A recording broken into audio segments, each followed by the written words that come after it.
Sobat Makufin, Assalamualaikum warahmatullahi wabarakatuh. Jumpa lagi nih sama saya Diah Putri dalam acara podcast Taman Tunanetra. Ya, Sobat Makufin, Alhamdulillah kita sudah mau masuk Desember nih. Tahu dong kalau Desember itu kita punya hari apa ya untuk disabilitas? Ya, pasti udah pada tahu. Baik, kita akan merayakan Hari Disabilitas Internasional. Tanggal 3 Desember itu menjadi hari rayanya para disabilitas, kayak gitu. Nah, untuk itu Taman Tunanetra mengundang tamu yang spesial untuk menyambut Hari Disabilitas. Nah, kita langsung aja menyapa beliau. Assalamualaikum warahmatullahi wabarakatuh, Bu Tuti. Waalaikumsalam warahmatullahi wabarakatuh, Ibu Diah. Iya, Bu Tuti sehat? Alhamdulillah sehat. Oh ya, jadi Sobat Makufin, nah ini dia Bu Tuti. Kalau misalkan ingin tahu lebih banyak terkait Bu Tuti dan sebenarnya Bu Tuti ini siapa sih gitu kan di dunia disabilitas. Nah, kita langsung aja ngobrol-ngobrol langsung ya, Bu Tuti ya. Bu Tuti, jadi makasih nih sudah menerima undangan Yarvin ya untuk bisa ikut podcast di Taman Tunanetra. Ini adalah tamu perempuan yang pertama nih di taman. Iya, di Taman Tunanetra. Alhamdulillah ya kan. Selama ini jadi dikuasai para lelaki tamunya. Jadi ini adalah the first ya. Ya, kita di kesempatan kali ini saya ingin memperkenalkan juga Bu Tuti dengan Sobat Makufin gitu. Sebelumnya Bu Tuti itu nama panjangnya siapa, Bu? Nama saya Tuti Hendrawati. Tuti Hendrawati. Ya. Oke. Jadi Bu Tuti itu di aktivitasnya sekarang di mana, Bu? Iya. Untuk saat ini saya bekerja sebagai project koordinator ya untuk Perkins Asia Pasifik. Jadi terkait dengan program-program Perkins yang berlangsung di Indonesia, saya yang kemudian mengatur, mengkoordinatori semua kegiatan yang terlaksana di Indonesia, gitu Bu. Gitu. Perkins ya, berarti internasional ya Bu ya? Betul, internasional. Sebelumnya itu Perkins itu apa sih Bu? Ya, jadi Perkins itu sebetulnya brand yang sangat melekat dengan Perkins itu adalah Perkins School for the Blind. Perkins itu sudah lebih dari 200 tahun berdiri. Kalau Bu Diah pastinya sudah tahu ada Helen Keller, ada Anne Sullivan. Nah, mereka adalah orang-orang yang sangat bersejarah dan sangat erat berkaitan dengan Perkins karena Helen Keller adalah murid pertama Perkins saat itu dan Anne Sullivan adalah guru dari Perkins. Jadi 200 tahun yang lalu Perkins merupakan satu-satunya sekolah pertama untuk anak dengan netra ya di Amerika. Nah, kemudian dengan berjalannya waktu karena Perkins memiliki banyak sekali pengalaman bagaimana bekerja dengan anak-anak disabilitas. Kemudian Perkins mengembangkan pelayanan dengan memberikan kayak training gitu ya, memberikan dampingan kepada sekolah-sekolah, guru, orang tua, profesional dari seluruh dunia. Contohnya saya adalah lulusan dari Educational Leadership Program, merupakan salah satu program dari Perkins yang sudah berjalan hampir 100 tahun. Jadi saya mengikuti kursus di Perkins selama kurang lebih hampir 1 tahun ya, 9 bulan lebih. Itu untuk mendapatkan langsung ilmu-ilmu yang berkaitan dengan bagaimana cara bekerja dengan anak-anak disabilitas. Jadi sudah hampir 100 tahun Perkins itu tidak hanya memiliki program sekolah saja, tapi juga memberikan pendampingan kepada para profesional dari seluruh dunia tentang bagaimana bekerja dengan anak disabilitas. Seperti itu. Luar biasa ya. Perkins. Perkins itu apa sih Bu, singkatan atau apa sih? Enggak sih, itu nama aja ya, Perkins School for the Blind. Orang kadang kalau googling Iya. suka dibawa ke ada brand satu mesin diesel kayaknya ya, mesin apa namanya itu yang buat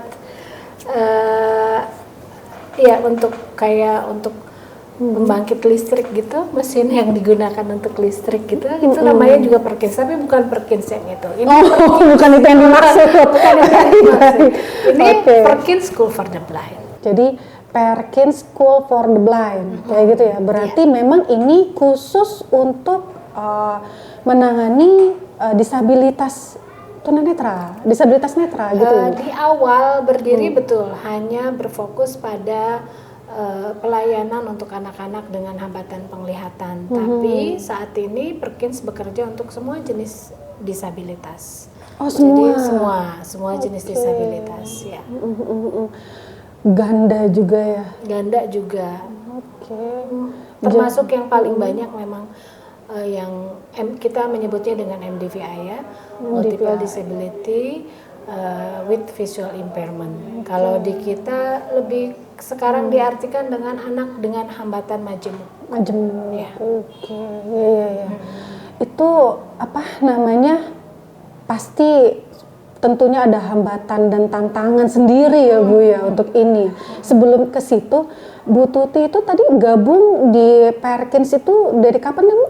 Iya, saya kalau secara resmi bekerja penuh dengan Perkins ini sudah mau hampir 2 tahun.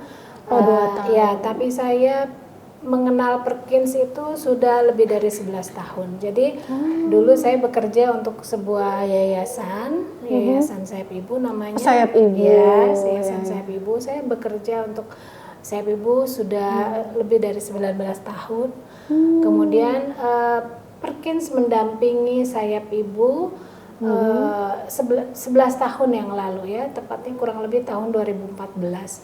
Jadi saat itu Sayap Ibu mendapatkan dukungan teknis dari Perkins sebagaimana tentang bekerja dengan anak-anak disabilitas. Jadi kalau dulu Sayap Ibu itu hanya memberikan pelayanan dengan hanya di asrama saja, sampai akhirnya dengan dukungan teknis yang diberikan oleh Perkins, Sayap Ibu kemudian memiliki SDM yang cukup kuat saat itu untuk bisa juga menyelenggarakan program pendidikan. Jadi dari hanya panti asuhan, kemudian Sayap Ibu juga memberikan layanan sekolah. Sayap Ibu yang di mana tuh Bu? Yang di Banten. Oh yang di Banten, Ya. Bintaro ya? Bintaro, karena Bintaro Betul, masuknya Banten, jadi secara nama mereka memiliki harus mengambil nama Banten ya, Yayasan Sayap Ibu Banten. Oke. Nah berarti tadi kan Perkins itu awal mulanya di USA ya? US. Jadi masuk ke Indonesianya itu kapan Bu Perkins sendiri itu?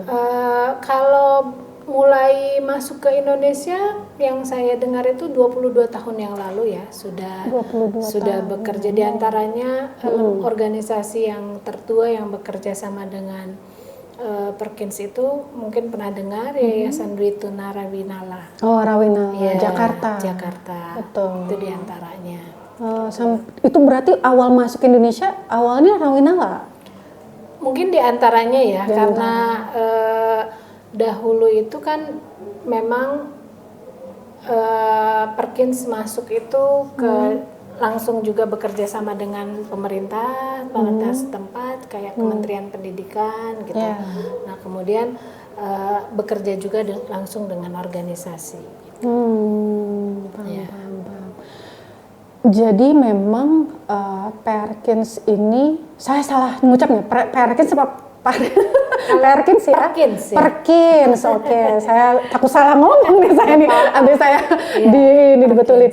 Perkins. Nah, jadi Perkins itu masuk paling nggak di Banten itu lewat Sayap Ibu. Betul. Gitu ya.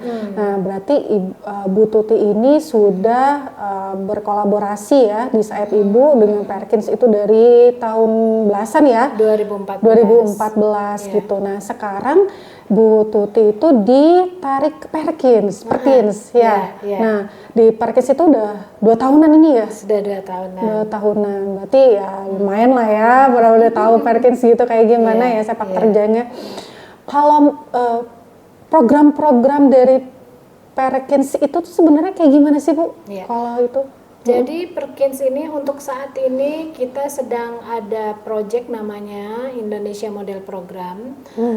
Indonesia Model Program ini tujuan akhirnya adalah bagaimana kita membantu menciptakan sekolah-sekolah model di Indonesia yang kemudian bisa menjadi pusat sumber untuk sekolah-sekolah SLB lainnya gitu, karena kita kan nggak mungkin ya bekerja untuk misalnya seluruh SLB di Indonesia, pastinya akan sangat menyita waktu. Banyak SLB di Indonesia. Jadi saat ini kita mengambil ada 11 mitra, sekolah mitra yang kemudian kita targetkan sekolah-sekolah ini menjadi sekolah model. Yang diantaranya misalnya contoh saat ini Yayasan Sayap Ibu sudah menjadi sekolah model misalnya, untuk sudah menjadi sekolah referensi untuk sekolah-sekolah lain bisa belajar, mengadakan studi visit atau live in. Nah, diharapkan 11 sekolah yang saat ini kami dampingi menjadi mitra kami, suatu saat juga melakukan hal yang sama. Ada sekolah-sekolah lain yang berkunjung, kemudian belajar, kemudian mungkin bisa menduplikasi apa yang dilakukan oleh sekolah tersebut di sekolah lain gitu ya. Jadi intinya kita sedang menciptakan sekolah-sekolah model yang yang memiliki kualitas layanan yang tentunya baik, dan kita membantu sekolah tersebut untuk meningkatkan skills, kemampuan atau ya pengetahuan dari guru-gurunya. Jadi supaya ya indikator dari sekolah model itu kan banyak ya. Betul. Jadi kita membantu sekolah-sekolah tersebut memenuhi indikator-indikator yang kita targetkan supaya bisa tercapai dan kemudian bisa menjadi referensi untuk sekolah-sekolah yang lainnya. Indikatornya sendiri itu apa, Bu? Indikator untuk saat ini kita sudah melakukan Perkins Quality Assessment ya, diantaranya dari indikator-indikator itu kita misalnya pertama menciptakan lingkungan sekolah yang aksesibel misalnya ya. Kemudian yang kedua bagaimana strategi pembelajaran dilakukan atau approach kepada muridnya itu seperti apa. Kemudian assessment yang dilakukan kepada murid juga itu menjadi bagian dari indikator kita. Bagaimana sekolah bekerja sama dengan orang tua itu juga menjadi indikator kita. Bagaimana guru-gurunya dipersiapkan atau betul-betul dibekali dengan skill yang cukup juga itu menjadi salah satu indikator. Kemudian bagaimana sekolah itu bisa berkolaborasi dengan pemerintah juga itu salah satu indikatornya. Banyak juga ya indikatornya. Ya, ada 7 indikator yang kita sedang targetkan gitu. Yang kita tuangkan dalam PQA namanya, Perkins Quality Assessment. Ya. Kalau boleh tahu nih Bu, mitranya yang tadi Ibu sebutkan tadi itu siapa? Apa aja Bu? Mitranya? Kita saat ini masih berpusat di wilayah Jawa. Jawa itu mencakup saat ini ada Banten, Jakarta, Jawa Tengah dan Jawa Timur. Jadi misalnya ya di Banten kita bermitra dengan Yarvin diantaranya, dengan Yayasan Sayap Ibu, ya SKHN 01 Tangerang Selatan. Kemudian kita bermitra juga dengan SLBG atau Yayasan Dwi Tunarawinala. Kemudian di Jawa Tengah kita ada IAT namanya, Sekolah Khusus Netra juga. Kemudian di Trenggalek kita ada SLBN Panggung Sari. Kemudian di Banyuwangi ada saat ini ada 5 sekolah yang juga banyak Banyuwangi. Ya, betul. Gitu. Oke. Berarti tadi 11 itu dari 4 provinsi ini ya. Ya, luar biasa. Mitra. Ternyata Yarvin juga masuk loh Sobat Mama. Iya, Ya, alhamdulillah Yarvin ya. masuk, ya. Nah, kalau di Yarvin sendiri Bu, ini kan ingin menjadi model ya, gitu kan rencananya di Pulau Jawa. Kalau saya karena di Yarvin aja deh, gitu kan ya. Nah, Yarvin sendiri Bu, kalau dari Perkin sendiri ya, dari Perkin sendiri dengan anak-anak berkebutuhan khususnya memang khusus untuk tunanetra ya, kayak gitu kan, tidak ada yang lain. Nah, jadi bagaimana dari Perkinsa itu untuk sampai dengan sekarang bekerja sama dengan Yarvin itu seperti apa Bu? Kalau saat ini kita kebetulan ya kalau dilihat dari layanan yang diberikan oleh Yarvin itu sangat erat sekali hubungannya dengan Perkins School for the Blind ya, karena dulunya juga sejarah Perkins itu begitu erat dengan murid-murid dengan hambatan penglihatan. Maka yang kami berikan kepada Yarvin juga betul-betul kita melihat dari 7 indikator yang kita punya tadi, yang Perkins Quality Assessment, kita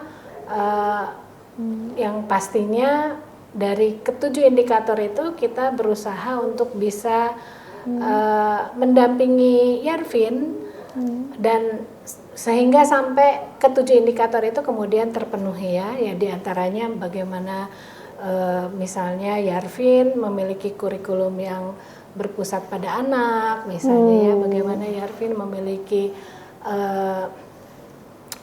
guru-guru yang memiliki skill yang baik sehingga mereka bisa memberikan layanan terbaik untuk anak-anak, bagaimana lingkungan di Yarvin juga bisa lebih aksesibel dan lain-lain, bagaimana Yarvin juga bisa berkolaborasi dengan pemerintah,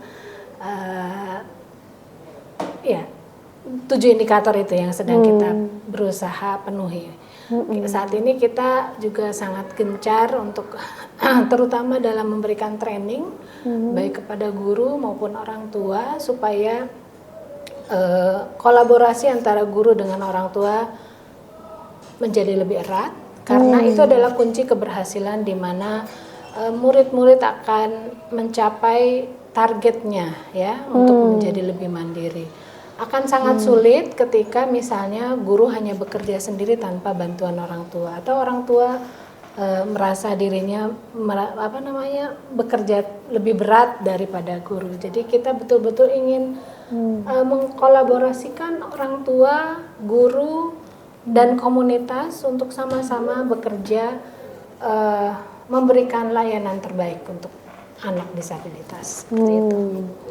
Itu kan Yarvin emang tunanetra ya. Kalau di sekolahan lain nih, kayak misalkan saya kan pernah berkunjung juga ke Sayap Ibu ya, Rawinala kayak gitu. Karena dia tuh beberapa anak juga MDVA ya Bu ya. Nah itu hambatannya seperti apa Bu? Nih kalau misalkan tadi kata Ibu harus mencapai indikator tadi tuh ya orang tua masuk ke situ gitu kan ya. Bagaimana caranya bisa berkolaborasi dengan Perkins gitu kan orang tua untuk cara mendidik anak kayak gitu ya. Nah, itu bagaimana Bu? Kalau misalkan MDVI itu seperti apa? Kalau MDVI itu kalau dalam terjemahan kan multiple disability with visual impairment ya. Artinya anak dengan kondisi ganda. Kemudian ada tambahan hambatan penglihatan. Kalau kita di Indonesia sebutan untuk anak tersebut adalah ADHM, anak dengan hambatan majemuk. Nah, ADHM. Jadi anak-anak yang masuk kategori MDVI adalah mereka anak-anak yang memiliki disabilitas ganda, bukan cuma satu, ditambah kemudian ada masalah ada masalah hambatan penglihatan. Jadi sebetulnya dari satu hasil riset itu ditemukan bahwa 70% dari anak dengan disabilitas itu rata-rata memiliki masalah dengan penglihatan. Jadi sebetulnya anak dengan kondisi disabilitas majemuk itu lebih banyak dari cuma anak yang cuma dengan satu ketunaan. Oh gitu, udah ada ininya ya, risetnya sendiri ya? Sendiri, ya. Oke. Ya. Itu di Pulau Jawa atau seluruh Indonesia? Seluruh dunia. Kalau Seluruh itu, dunia. kalau riset itu dari untuk seluruh dunia ya. Oke, 70% ya. 70% dari penyandang disabilitas itu dipastikan memiliki hambatan penglihatan. Ya. Soalnya juga ada yang namanya low vision gitu ya, jadi kan blind gitu ya. Jadi hambatan penglihatan itu kan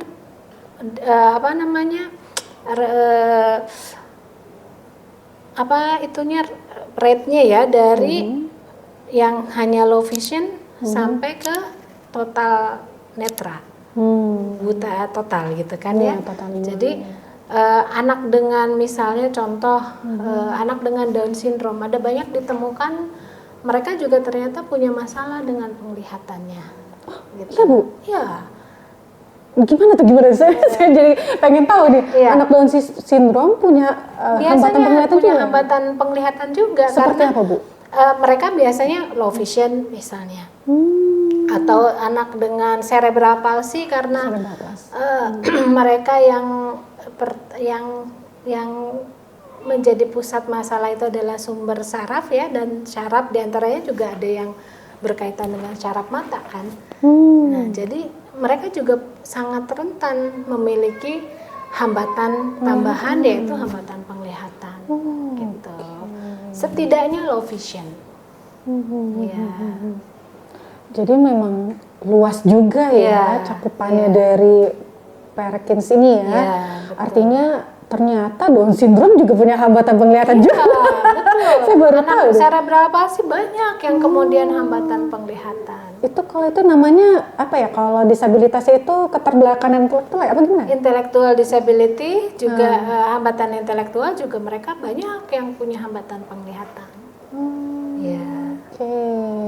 Menarik nih, saya baru tahu. Jadi jadi dalam rangka Hari Disabilitas ini juga ya Bu ya, gitu kan. Tadi kan Bu Tuti juga sampaikan bahwa semua disabilitas gitu kan ya, itu dilayani oleh Perkins untuk bisa pendidikannya bisa lebih baik lah ke depan ya. Bisa mencapai potensi maksimal mereka. Jadi autis, rungu itu seperti apa Bu?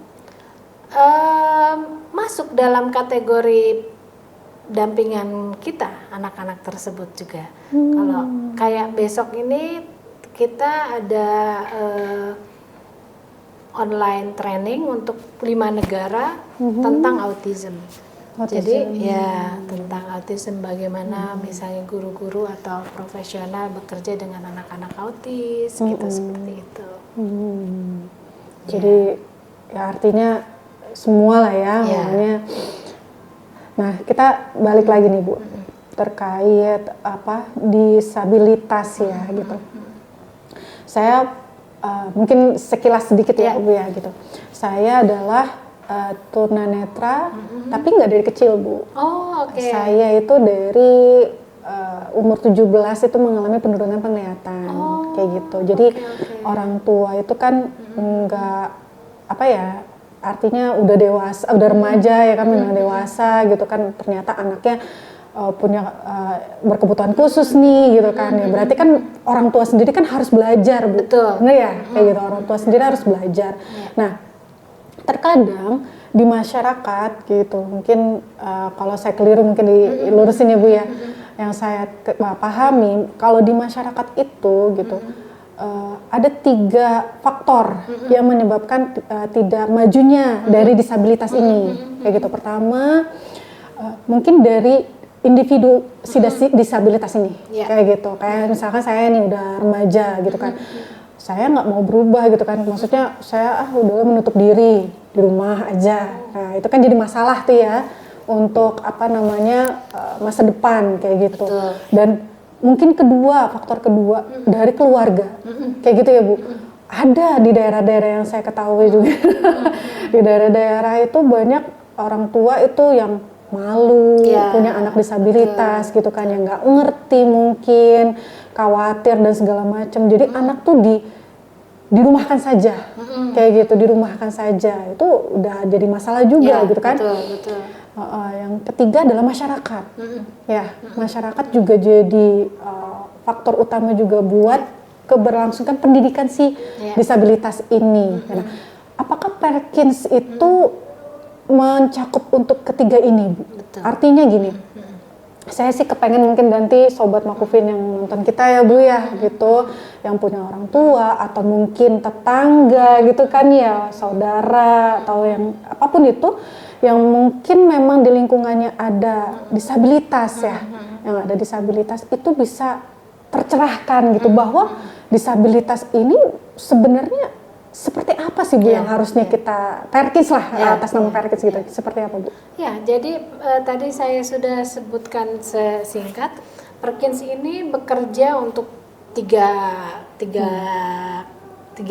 area ya, komponen ya. Ada orang tua sebagai bagian yang paling penting, kemudian tidak ada yang lebih penting, paling penting sebetulnya, karena kita mendudukan ketiga ini menjadi di posisi yang sama pentingnya ya.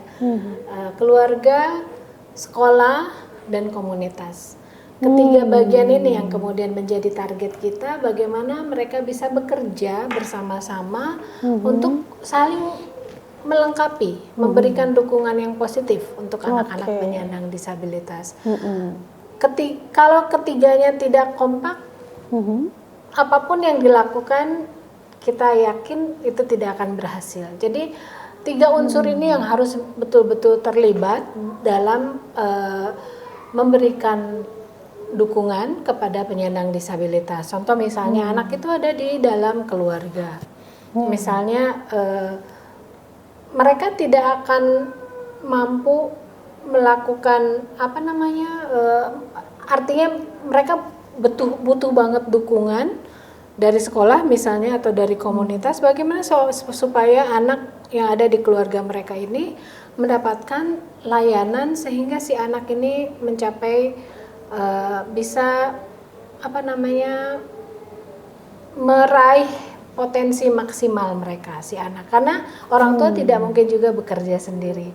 Ada institusi yang namanya sekolah yang memiliki misalnya layanan formal, non formal untuk bagaimana si anak ini bisa lebih berkembang gitu. Sekolah juga akan sangat memerlukan dukungan dari komunitas supaya komunitas juga bisa memberikan dukungan ya, bagaimana program yang ada di sekolah ini bisa tercapai dengan baik gitu. Jadi memang ketiga peran ini yang harus betul-betul bersinergi supaya anak dengan penyandang disabilitas tadi betul-betul mendapatkan apa yang mereka butuhkan. Seperti itu Bu Dia. Ya. Jadi memang harusnya ketiga komponen tadi ya Bu ya. Betul. Tapi gimana nih Bu? Pertanyaan saya nih. Kalau disabilitasnya nggak mau gimana? Itu gimana Bu? Ya itu bagian dari banyak ya, apalagi di Indonesia masih banyak anak-anak yang masih terkurung ya di dalam keluarga misalnya, mereka keluarga belum memahami betapa pentingnya memberikan akses pendidikan kepada anak. Yaitu menjadi PR kita, bagaimana Perkins saat ini juga menjemput bola ya, bisa sampai menjemput bola, artinya kita ada program home visit misalnya. Oh, ada juga ada program home visit, bagaimana kita unlocking family gitu ya, maksudnya membuka kunci si keluarga ini supaya bisa memberikan kesempatan kepada anak mereka untuk mendapatkan akses pendidikan gitu. Jadi memang perlu kesabaran, perlu bekerja dengan hati, bagaimana kita melakukan pendekatan kepada orang tua supaya orang tua menjadi memiliki keinginan untuk mengirimkan anak mereka ke sekolah. Gitu. Baik. Ya, jadi saya teringat juga ya waktu saya kalau di Makufin itu kan ada pelatihan baca Al-Quran Braille di daerah-daerah gitu ya Bu ya. Waktu itu ya Arvin ini pernah ke Sumatera Barat. Nah saya ketemu dengan anak MDVI. Jadi dia netra dan dia rungu gitu. Nah ini menjadi apa ya? Kalau saya boleh, karena bagaimanapun juga saya kan di sana juga ngajar ya Bu. Jadi kan kita sebagai pendidik kayaknya gimana nih tantangan nih, bagaimana bisa mengajarkan anak MDVI kayak gini, gitu kan ya. Pertama tidak melihat dan tidak mendengar, kayak gitu kan ya. Jadi kan dengan sentuhan, kayak gitu ya. Nah, pertanyaan saya adalah bagaimana Perkins menangani dengan anak yang seperti ini? Guru pastinya kayak gitu ya. Nah, gurunya itu akan seperti apa Bu? Karena jujur aja di daerah-daerah, mungkin kalau di Pulau Jawa itu nggak terlalu ini ya. Tapi di daerah-daerah sana gitu ya, Sumatera, mungkin dalam gitu, Kalimantan atau Papua, mungkin pasti kan disabilitas ada aja ya. Nah, itu seperti apa Bu Perkins tuh? Iya. Ini adalah hal yang masih sangat menantang untuk Perkins ya, karena saat ini terlebih program yang sedang berjalan saat ini adalah baru berpusat di Jawa. Tapi ya tadi yang kita lakukan, kenapa kita membuat 11 sekolah model. Yang menjadi target kita adalah bagaimana sekolah-sekolah ini kemudian berkolaborasi dengan pemerintah dan menjadi satu aset buat pemerintah yang kemudian bisa diberdayakan untuk memberikan inspirasi kepada sekolah-sekolah lain dimanapun berada di Indonesia gitu ya. Misalnya yang tadi saya sudah sampaikan, saat ini ada program Live In, ada program kalau di kita namanya studi tiru ya. Apa tuh? Studi tiru itu kayak studi visit, kemudian mereka menduplikasi program yang ada di sekolah itu dibawa ke sekolah mereka. Ya mungkin itu salah satu yang kita harapkan ke depan. Mau seluas apapun Indonesia, kalau pemerintah sudah memiliki satu pusat sumber yang kemudian mereka bisa referensikan kepada sekolah lain untuk sekolah ini programnya bisa ditiru misalnya. Mau sekolah dari manapun mereka bisa belajar dari sekolah model itu gitu. Hanya baru itu sih yang terpikir oleh kami ya, karena ya sangat sulit juga, itu sebuah tantangan yang luar biasa berat untuk bisa menjangkau ke daerah-daerah remote gitu ya. Ya itu masih sangat menantang buat kami. Tapi sampai dengan saat ini Bu, bagaimana dengan pemerintah nih, kerjasamanya Perkins dengan pemerintah sendiri nih, pemerintah Indonesia pasti ya, karena kan Perkins juga udah internasional gitu kan ya, bukannya daerah lagi nih. Nah, itu seperti apa Bu? Ya selama ini sih kita sudah bekerja sama dengan sangat baik dengan pemerintah ya. Tahun 2020-an ya 2020-an Perkins bahkan berkolaborasi dengan waktu itu namanya BBGP, Balai Besar Pelatihan Guru. Kalau sekarang BBGP, justru kalau dulu tuh namanya P4TK malah. Itu bekerja bersama, Perkins berkolaborasi dengan BBGP itu dengan sampai menargetkan 6.000 guru mendapatkan training seluruh Indonesia, dari seluruh Indonesia untuk mendapatkan training melalui training International Academy namanya. Dan itu programnya selama 4 tahunan. Jadi 4 tahun untuk bisa mengikuti program tersebut, dan hasil akhir dari program itu adalah adanya instruktur nasional, guru-guru yang kemudian dinobatkan sebagai instruktur nasional, yang tadinya oleh Perkins diharapkan instruktur nasional ini bisa menjadi, kalau sekarang namanya mungkin di Indonesia ada guru penggerak ya. Guru penggerak. Jadi instruktur nasional itu yang diharapkan tadinya oleh Perkins bisa menjadi guru-guru role model yang bisa sharing kepada guru-guru mau di manapun berada supaya apa yang sudah diajarkan Perkins diimplementasikan. Jadi itu. Perkins itu juga udah memberikan pelatihan ya? Sudah. Pelatihannya sehari atau 4 tahun. 4 tahun Perkins itu? International Academy itu 4 tahun. Oh, Ya. itu secara online atau offline? Hybrid, jadi offline dan online. Oke, menarik ya. Lewat guru penggerak tadi ya? Kalau tidak ada hubungannya sebetulnya dengan nggak ada. Cuma saya menggambarkan. Jadi struktur nasional yang dihasilkan dari Perkins International Academy itu fungsinya sebetulnya hampir mirip dengan guru penggerak. Guru penggerak kan harus sharing knowledge dia ke sekolah-sekolah lain kan ya? Betul. Berarti guru-guru yang di training oleh Perkins ini dari guru-guru SLB?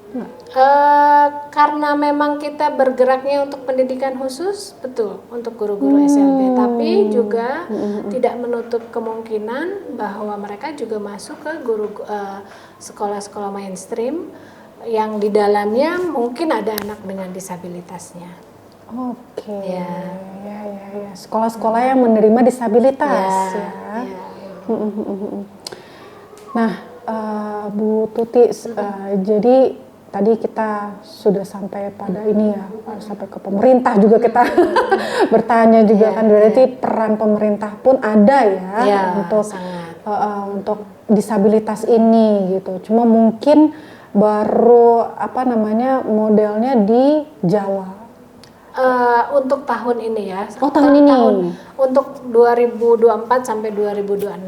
Tahun-tahun sebelumnya Perkins sudah melanglang Indonesia, sudah sampai ke Aceh, sudah sampai ke Makassar, sudah banyak sebetulnya. Sudah banyak ya? Ya, sekolah-sekolah yang mendapat dukungan teknis dari Perkins. Dan tahun 2024 sampai 2026 di Jawa. Baru Jawa sekarang konsentrasinya, karena by project ya. Benar-benar, pastilah. Nah, pertanyaan saya berikutnya nih Bu, kan kita sama-sama tahu lah, mungkin saya spill sedikit aja ya, mungkin ada mungkin guru-guru sekolah khusus kayak gitu ya, yang mungkin kurang gitu ya, artinya dalam artian gini, dia itu mengajarkannya untuk anak tunanetra kayak gitu ya. Tapi ternyata mungkin dia lulusan PLB kayak gitu kan ya, dia itu lebih concern untuk anak autis. Nah kayak gitu. Nah untuk mungkin tunanetra kalau misalkan enggak MDVI ya mungkin enggak terlalu susah lah ya gitu, karena kan hanya hambatan penglihatan aja gitu. Tapi bagaimana dengan anak yang berkebutuhan khusus ganda kayak gitu, atau mungkin kebalikannya, dia itu di waktu di kuliah dia memang khusus untuk tunanetra tapi dia mengajarkan autis kayak gitu.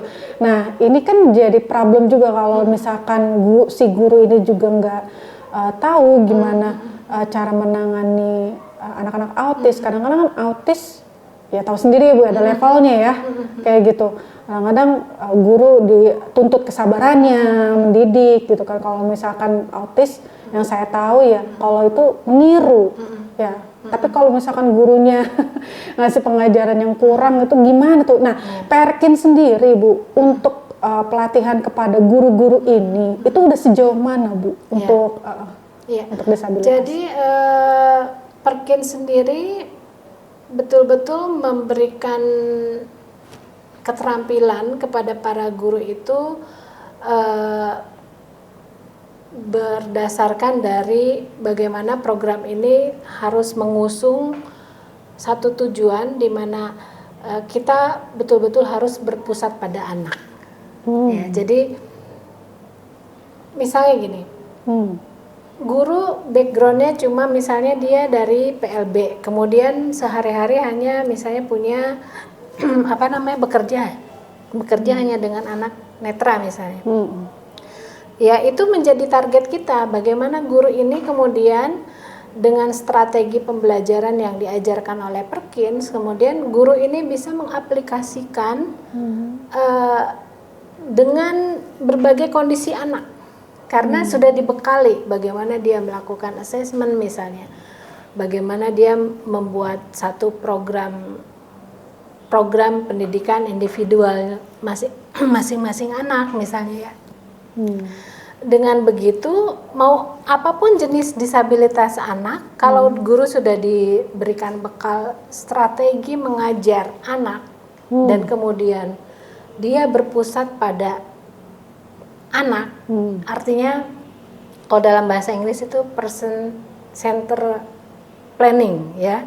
Jadi berpusat betul-betul pada anak, membuat program individual, maka apapun jenis disabilitas si anak, insya Allah bisa dia handle. Karena ya tadi strategi mengajarnya kita mengajarkan gitu ya, bahkan sampai ke bagaimana memulai assessment, bagaimana melihat kondisi si anak, kekuatannya, kemudian apa yang kemudian harus ditargetkan gitu ya, sampai semua manajemen kelasnya kita berikan juga materinya gitu ya. Jadi karena kita Perkins memiliki satu keyakinan, every child can learn, every child communicate. Jadi semua anak bisa belajar, semua anak berkomunikasi. Itu yang kita tanamkan kepada guru, seberat apapun, semenantang apapun kondisi anak, kita pastikan bahwa anak itu punya kemampuan untuk belajar dan dia berkomunikasi gitu. Sesudah guru memiliki kemampuan atau keyakinan ini, mau semua jenis apapun disabilitas anak, kita yakin guru bisa mengajar gitu. Berarti memang tantangan guru juga mengajar disabilitas juga ini ya dituntut ya. Betul. Perkins sendiri sampai pada strategi, pengelolaan kelasnya juga sama ya Bu ya, menangani anak-anak dengan macam-macam beragam ya disabilitas kan pasti berbeda-beda ya Bu. Nah sampai kurikulumnya juga Bu. Ya, kurikulum sampai kurikulum. Itu kalau sekolah model itu misalkan sekolah sebelum datang Perkins itu sudah ada kurikulum. Nah, mungkin Perkins masuk ke kurikulum sekolah-sekolah itu menambahkan atau mungkin gimana gitu ya Bu? Apa gimana? Kita tentunya melakukan observasi dulu. Apa yang sudah dilakukan oleh sekolah tersebut, kurikulum seperti apa yang mereka miliki. Saat ini sebetulnya apa yang menjadi DNA-nya Perkins itu adalah kurikulum fungsional misalnya. Apa tuh Bu? Maksudnya gimana? Kurikulum fungsional itu sebetulnya apa yang sekarang sedang dijalankan oleh pemerintah, deep learning atau kurikulum merdeka. Kurikulum merdeka kan programnya ya, kurikulum deep learning itu approach-nya. Nah itu yang dimaksud oleh Perkins itu seperti itu. Jadi kurikulum fungsional itu sekali lagi kurikulum yang berpusat pada anak dan betul-betul kita melalui kegiatan-kegiatan yang bermakna. Jadi misal gini, ada anak dengan hambatan intelektual misalnya dan mereka memiliki keterbatasan dalam bagaimana mengakses akademik, literasi, numerasi. Ada perlu strategi, guru memerlukan strategi tertentu kan ya, bagaimana si anak ini tetap bisa belajar literasi, numerasi, tapi sesuai dengan apa yang mereka mampu lakukan. Nah, Perkins mengajarkan bagaimana guru bisa mengetahui kurikulum fungsional. Jadi kegiatan di sekolah yang melalui kegiatan yang bermakna dan bermakna itu artinya sesuatu yang memberikan dampak untuk kehidupan anak di masa yang akan datang. Nah, itu yang penting Bu. Contoh misalnya ya kita mau maksain sehebat apapun, misalnya tentang literasi, numerasi kepada anak dengan hambatan intelektual, akan sangat sulit kalau langsung pendekatannya hanya akademik saja. Akademik saja itu artinya bukan melalui kegiatan yang bermakna buat anak gitu ya. Life Nah, skill-nya. melalui kegiatan yang fungsional tadi, yang kegiatan yang bermakna tadi, misalnya contoh anak belajar literasi numerasi melalui program memasak di kelas misalnya. Itu akan sangat menyenangkan buat anak-anak yang dengan hambatan intelektual. Karena Praktek. ya dalam praktek, dan di dalam praktek itu mereka tetap belajar literasi numerasi, kayak misalnya membuat kue. Berapa telur yang dibutuhkan, itu kan menghitung juga. Betul. Ya kan? Ya. Alat apa saja yang digunakan itu sudah masuk ke literasinya. Bahasa Indonesia bisa masuk di situ, sains bisa masuk. Anak-anak mengenal konsep misalnya panas, telur ketika belum matang itu masih bentuknya misalnya cair, ketika matang sudah menjadi padat misalnya. Ada banyak sekali literasi numerasi yang bisa dikenalkan kepada anak, tapi melalui kegiatan yang sangat menyenangkan. Dan tentunya bermakna untuk mereka, untuk kemandirian mereka. Jadi seperti itu yang kita ajarkan kepada guru-guru itu, seperti itu melalui kurikulum fungsional. Jadi melatih gurunya dulu baru anaknya ya. Betul. Kayak gitu ya. Bagaimana dengan orang tuanya, Bu? Orang tua justru itu kita sangat juga menargetkan bagaimana orang tua ini terlibat secara intens ya, bekerja sama dengan sekolah dan memberikan dukungan kepada sekolah dalam ketika sekolah melakukan program-program pendidikan kepada anak-anak mereka. Contoh misalnya kalau di Yarvin karena mereka berasrama ya, berasrama dan jadi kita tetap bekerja dengan orang tua dari murid-murid yang ada di Yarvin. Kayak berapa bulan yang lalu kita mengirim orang tua dari Yarvin beserta anaknya mengikuti program Family Adventure di Manila misalnya. Waktu itu orang tua tersebut mendapatkan coaching bagaimana dia bisa memiliki bonding yang baik dengan anak gitu ya. Dan yang mengejutkan adalah banyak hal yang ternyata orang tua tuh bahkan terheran-heran sendiri gitu ya, terkejut gitu, surprise dengan dirinya sendiri. Oh ternyata saya bisa ya melakukan misalnya masak bersama anak gitu kan. Itu kan membuka mindset mereka ya, bagaimana sebetulnya kalau mereka memberikan kesempatan kepada anak, ternyata anak mereka bisa melakukan gitu ya. Jadi itu yang kita lakukan, membuka mindset mereka supaya mereka lebih meyakini bahwa anak mereka memiliki kemampuan. Kalau contoh di sekolah-sekolah yang lain, bahkan orang tua tuh sampai mensupport media belajar apa yang diperlukan si anak di kelas. Oh gitu? Ya, mereka membuat sendiri dari rumah, kemudian berkolaborasi dengan guru. Sehingga apa yang kemudian menjadi hambatan guru, itu bisa, karena ada kolaborasi yang baik dengan orang tua, itu bisa terpenuhi gitu ya. Kita tahu bahwa guru menghandle berapa orang murid di kelas, waktu mereka terbatas. Sementara ada kebutuhan misalnya media belajar yang dimodifikasi misalnya. Dengan kolaborasi yang baik dengan orang tua, maka itu bukan lagi sebuah tantangan. Orang tua bisa membantu memenuhi gitu. Seperti itu. Tapi kalau asrama kayak Yarvin tuh gimana tuh, Bu? Kemarin itu kita sudah terjun juga kok ke asrama. Jadi baru sebatas bahwa kita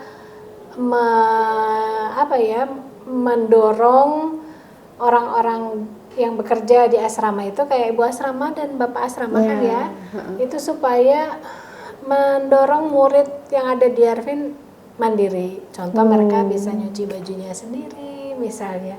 Dan saya yakin mereka juga bisa dilibatkan dan menjadi partner guru yang sangat baik untuk life skill anak. Kan saya juga tahu bahwa di Yarvin juga ada begitu besar tantangan yang begitu besar ya, bagaimana ketika anak ini kembali ke keluarga, mereka diperlakukan lagi sebagai ratu dan raja, semua dilayani gitu ya. Kalau sekolah bisa membuktikan kepada keluarga bahwa biarkan anak itu melakukan apa yang mereka bisa lakukan di rutinitas keseharian, mungkin itu bisa meyakinkan mereka kan. Jadi bisa, oh ternyata anak saya mah bisa ya mencuci sendiri gitu. Jadi memang harus ada bukti bahwa kemudian yang bisa dibawa pulang buktinya bahwa dia bisa melakukan.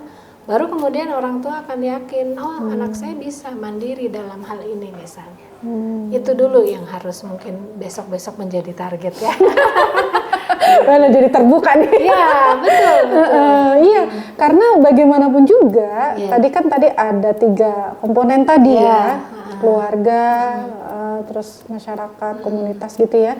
Nah, pertanyaannya saya lagi nih Bu, kalau kayak misalkan sekolah-sekolah yang memang tidak berasrama ya, gitu, yang tidak berasrama, terus anaknya pulang pergi kayak gitu, itu kan contoh kalau kayak karena suami di 01 ya gitu kan, jadi saya tahu sedikit gitu. Nah itu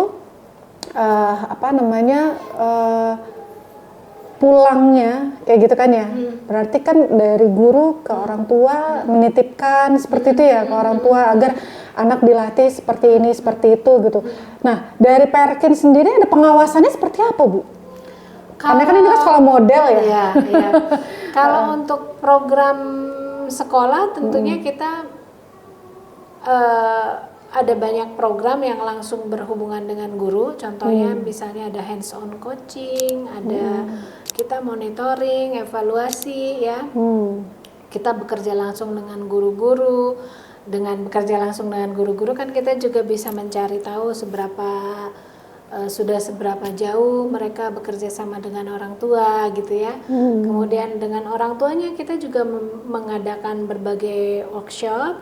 Ada juga bahkan kita punya program Family Night Chat. Kita langsung mengundang para keluarga untuk berbincang, berdiskusi dengan kita dan kita menjadi penengah. Ada grupnya Bu? Ada grupnya, ya.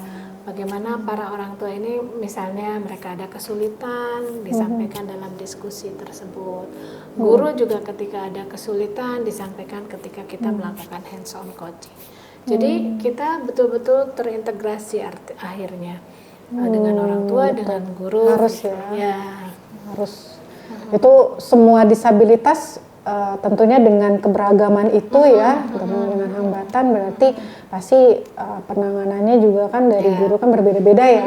Tentunya itu semua disabilitas sama ya Bu ya, maksudnya penanganannya harus seperti ini, seperti itu ya. Sama.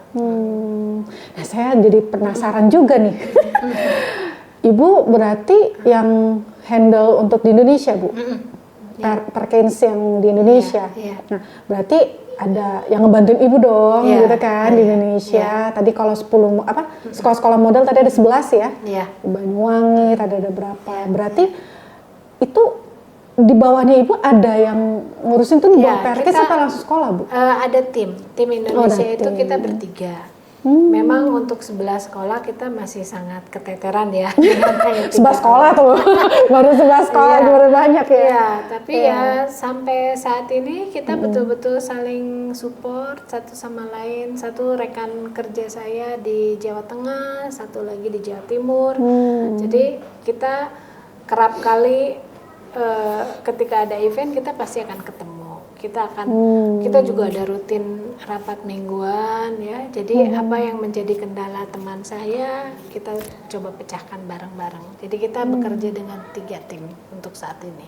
Di Indonesia? Di Indonesia. Boleh tahu namanya siapa aja Bu? Ada Bu Rina sudah pernah ke Yarvin. Ada Bu Mas Fufa yang tadi saya telepon. Itu Mas Fufa. Iya. Oh jadi yang ngebantuin Ibu nih, Ibu mau ngebaca kerja sendiri. Iya lah pasti. 11 sekolah ya. Awalnya ditangani disabilitas ya kan, Masya Allah. Tapi alhamdulillah sepanjang ini karena kita juga bekerja betul-betul melibatkan pihak sekolahnya. Ada core team di tiap sekolah, mereka juga sangat membantu mendukung program kita. Jadi so far sangat-sangat luar biasa. Kalau di sekolah nih Bu, di sekolah misalkan sekolah A gitu ya. Ini disabilitas sebanyak nih yang ditangani gitu kan ya. Nah, itu masing-masing disabilitas atau hanya satu aja Bu? Maksudnya satu untuk semua gitu koordinatornya? Bagaimana Bu? Oh, koordinator kita satu untuk semua. Oh, oke. Harus tahu ya. Yang bekerja untuk Indonesia ini konsultan pendidikan semua kan ya. Jadi mereka sudah dipastikan tahu pendekatan apa yang harus dilakukan kepada semua ragam disabilitas. Harus ya? Harus ya. Lulusan PLB nggak sih kalau kayak Lulusan gitu? PLB. Saya sendiri bukan lulusan PLB, tapi saya belajar gitu. sudah 22 tahun berarti. Nah, karena dia saat ibu dulu ya pengalaman. Ada di apa namanya ranah disabilitas. Iya. Oh gitu. Jadi memang korlapnya sendiri gitu ya Bu ya. Itu juga luar biasa ya di dunia pendidikan ya. Masya Allah. Ya Bu, ini menarik banget ya kalau ngebahas tentang disabilitas karena ragamnya banyak kayak gitu kan. Tapi kan nggak mungkin kita bahas satu-satu ya Bu ya. Satu-satu panjang nanti. Nah berikutnya nih Bu, mungkin ya saya tuh tertarik juga gitu karena kan selain sekolah, Perkins ini kan juga menggandeng kampus-kampus ya Bu. Nah, kampus apa aja Bu? Saat ini kita sudah berkolaborasi dengan Universitas Malang, Universitas Negeri Surabaya, PLB-nya. Oh. Ya, kalau dengan Universitas BINUS, Bina Nusantara saat ini kita baru melakukan kerjasama. Jadi mungkin kedepannya target kita adalah mahasiswa dari jurusan psikologi. Tapi kalau untuk psikologi. Universitas Malang, Universitas Negeri Surabaya, Universitas Negeri Yogyakarta, target kita adalah calon-calon guru ya dari jurusan PLB. Itu kerjasamanya dalam bentuk apa Bu? Kita memberikan training, kita juga memberikan konsultan-konsultan kita menjadi